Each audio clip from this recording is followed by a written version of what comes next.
నమస్తే అండి. I am doctor Ravali Chalasani, consultant physician at Shaurya's hospital.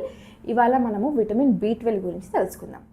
మన బాడీలో విటమిన్ B12 ఫంక్షన్స్ ఏంటి, విటమిన్ B12 ఫుడ్ సోర్సెస్ ఏంటి, విటమిన్ B12 ఎవరెవరిలో బాగా తక్కువగా ఉండే ఛాన్స్ ఉంటుంది, విటమిన్ B12 తక్కువ ఉంటే మనకి ఏమేమి సిమ్టమ్స్ ఉంటాయి, విటమిన్ B12 డెఫిషియన్సీకి ట్రీట్మెంట్ ఏంటి, ఇవన్నీ చూద్దాం ఇవాళ. మనకి విటమిన్స్ అనేవి ABCDEK అనే విటమిన్స్ ఉంటాయి. అందులో ADEK ఇవి మాత్రము fat soluble vitamins. And B complex vitamins అంటే B1, B2, B3, B6, B8, B12 ఇవన్నీ వాటర్ సాల్యుబుల్ విటమిన్స్. మనకి ఇండియాలో విటమిన్ B12 డెఫిషియన్సీ అనేది 47% వరకు ఉంది. అంటే హాఫ్ ఆఫ్ ద పాపులేషన్కి విటమిన్ B12 డెఫిషియన్సీ ఉంది అని. And pregnancy and breast feeding మదర్స్లో అది అప్ టు 75% వరకు ఉంది. మనకి విటమిన్ B12 అనేది మనకి DNA సింథసిస్కి, రక్త కణాలు ఉంటాయి కదా RBC వాటి ప్రొడక్షన్కి, నర్వ్ హెల్త్కి, బ్రెయిన్ ఫంక్షన్కి విటమిన్ B12 అనేది చాలా ఇంపార్టెంట్. ఇఫ్ మనకి విటమిన్ B12 డెఫిషియన్సీ కనుక వచ్చినట్టయితే మనకి పెరిఫరల్ న్యూరోపతి, నరాల బలహీనత రావటము, బ్రెయిన్ కాగ్నిటివ్ ఇంపైర్మెంట్ రావటము, అనేమియా రావటం, మెగలోబ్లాస్టిక్ అనేమియా అంటారు, ఇలాంటివి ఉంటాయి. Recommended daily intake of vitamin B12 normal అడల్ట్స్లో అయితే 2.4 మైక్రోగ్రామ్స్, చిన్నపిల్లల్లో దాని రిక్వైర్మెంట్ కొంచెం తక్కువ ఉంటుంది. And pregnancy and breast feeding మదర్స్లో రిక్వైర్మెంట్ అనేది కొంచెం ఎక్కువగా ఉంటుంది. అండ్ విటమిన్ B12 అనేది ఏ ఫుడ్లో ఉంటుందో చెప్తాను నేను ఇప్పుడు. మోస్ట్లీ విటమిన్ B12 అనేది నాన్ వెజ్లోనే ఉంటుంది.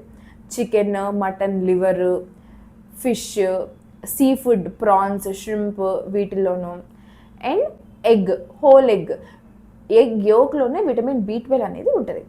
అండ్ వెజిటేరియన్ సోర్సెస్కి వస్తే డైరీ ప్రొడక్ట్స్ మనకి పాలు, పెరుగు, పన్నీర్, చీజ్, మష్రూమ్స్, టోఫు వీటిల్లో కూడా ఉంటుంది.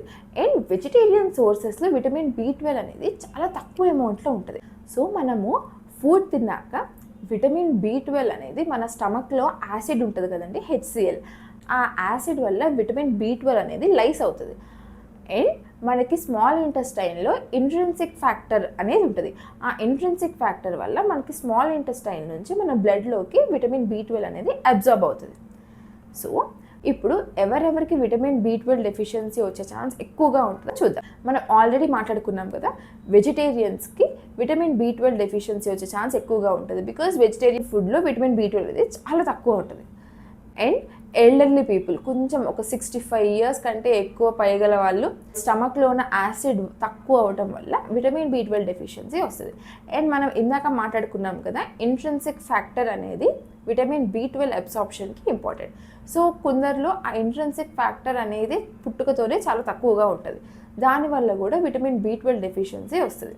అండ్ మనము బేరియాట్రిక్ సర్జరీస్ అని ఆర్ వేరే ఏ రీజన్కైనా మనకి పొట్ట సర్జరీ అవ్వటము ఆర్ ఇంటెస్టైన్స్లో కొంచెం పార్ట్ తీసేయడము అలా ఏమైనా సర్జరీస్ అయ్యింది అంటే విటమిన్ B12 అబ్సార్ప్షన్ తక్కువ ఉండి విటమిన్ B12 డెఫిషియన్సీ వస్తుంది.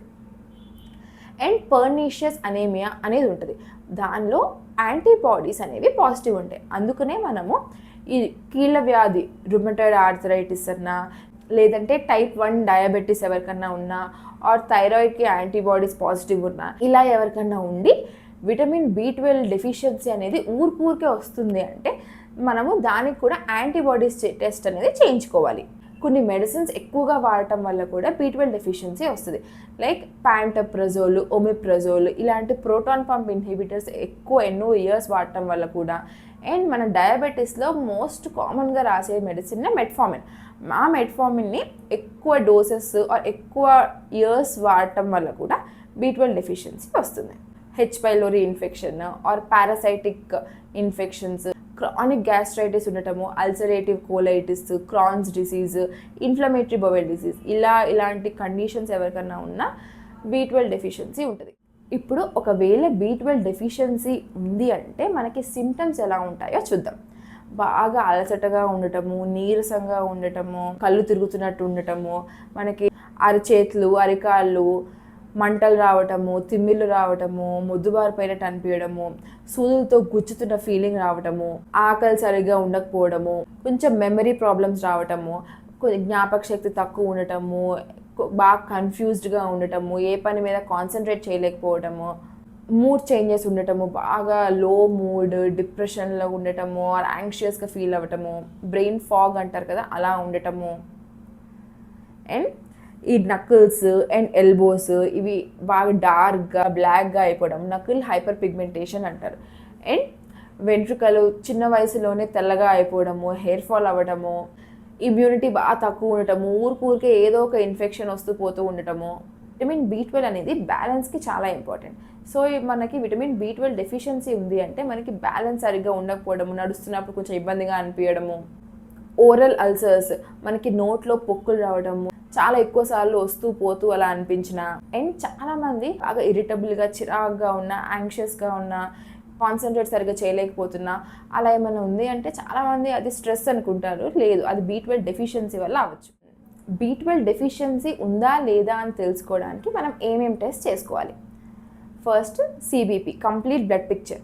అందులో మనం హిమోగ్లోబిన్ చూడాలి. హిమోగ్లోబిన్ తక్కువ ఉందా? మనం ముందు మాట్లాడుకున్నాం కదా, RBC ప్రొడక్షన్కి B12 అనేది ఇంపార్టెంట్. సో RBC నార్మల్ వాల్యూస్తోనే ఉందా ఆర్ తగ్గిందా, ప్లేట్లెట్స్ ఎలా ఉన్నాయి, MCV అని ఉంటుంది, అది నార్మల్ వాల్యూ 80 to 100. సో ఈ B12 డెఫిషియన్సీ ఉంది అంటే MCV వాల్యూ అనేది 100 కంటే ఎక్కువ ఉంటుంది. Next peripheral smear examination. B12 డెఫిషియన్సీలో పెరిఫెరల్ స్మియర్ చూస్తే అందులో macrocytes, ovalocytes, hyper segmented neutrophils, RBCs అనేవి కొంచెం పెద్దగా ఉండటము ఇలా ఉంటాయి. నెక్స్ట్ సీరం B12 లెవెల్స్ చూసుకోవాలి. Normal serum B12 levels 200 to 900 pg/ml. Yearly once vitamin B12, vitamin D test చేసుకోవాలి. విటమిన్ B12 అనేది మన లివర్లో కొన్ని ఇయర్స్ వరకు స్టోర్ అయి ఉంటుంది. అట్లీస్ట్ 4 to 5 ఇయర్స్ వరకు మన లివర్లో స్టోర్ అయి ఉంటుంది. మనకి టెస్ట్లో విటమిన్ B12 డెఫిషియన్సీ వచ్చింది అంటే అది ఇప్పుడు ఈ కొద్ది కాలంలో వచ్చింది ఏది కాదు, అది ఎన్నో ఇయర్స్ నుంచి విటమిన్ B12 డెఫిషియన్సీ ఉంది అని అర్థం. ప్రెగ్నెన్సీ వాళ్ళు కూడా B12 లెవెల్స్ అనేవి చెక్ చేసుకోవాలి, ఎందుకంటే బేబీ బ్రెయిన్ డెవలప్మెంట్కి B12 అనేది ఇంపార్టెంట్. సివియర్ B12 డెఫిషియన్సీ చాలా ఇయర్స్ అలానే ఉంది అంటే దానివల్ల మన నర్వ్ డ్యామేజ్ అనేది ఇర్రివర్సిబుల్గా ఉంటుంది. ఈ సివియర్ B12 డెఫిషియన్సీ చాలా ఇయర్స్ ఉండటం వల్ల మనకి ఇన్ఫర్టిలిటీ వచ్చే ఛాన్స్ కూడా ఉంటుంది. చాలామంది ఫ్రీక్వెంట్గా అడిగే క్వశ్చన్ ఏంటి అంటే, మాకు రిపోర్ట్లో B12 అనేది తక్కువ ఉంది కానీ మేము ఎవ్రీడే మల్టీవిటమిన్ ట్యాబ్లెట్ వేసుకుంటున్నాము అని. మల్టీవిటమిన్ ట్యాబ్లెట్లు విటమిన్ B12 అనేది చాలా తక్కువ డోస్లో ఉంటుంది. ఈ డెఫిషియన్సీ ఉంది అంటే అది ట్రీట్ చేయడానికి ఆ చిన్న డోస్ సరిపోదు. సో మనకి హై డోస్ ఉంటుంది.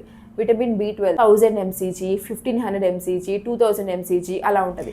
B12 డెఫిషియన్సీ ట్రీట్మెంట్ సిమ్టమ్స్ని బట్టి అండ్ B12 లెవెల్స్ని బట్టి ఇఫ్ ఓరల్ ట్యాబ్లెట్స్ సరిపోతాయా ఆర్ ఇంజెక్షన్స్ అవసరమా అనేది డాక్టర్ డిసైడ్ అవుతారు. ట్యాబ్లెట్స్ అయితే నార్మల్గా వేసుకునే ట్యాబ్లెట్స్తో పాటు సబ్లింగ్వల్ ట్యాబ్లెట్స్ అని కూడా ఉంటాయి, నాలుక కింద పెడితే కరిగిపోయే ట్యాబ్లెట్స్. అండ్ ఇఫ్ సిమ్టమ్స్ అనేవి సివియర్గా ఉన్నాయి అంటే ఇంట్రామస్క్యులర్ ఇంజెక్షన్స్, మనం నడుము చేసే ఇంజెక్షన్స్ అని ఆర్ ఇంట్రావీనస్ ఇంజెక్షన్స్ కూడా పెట్టచ్చు.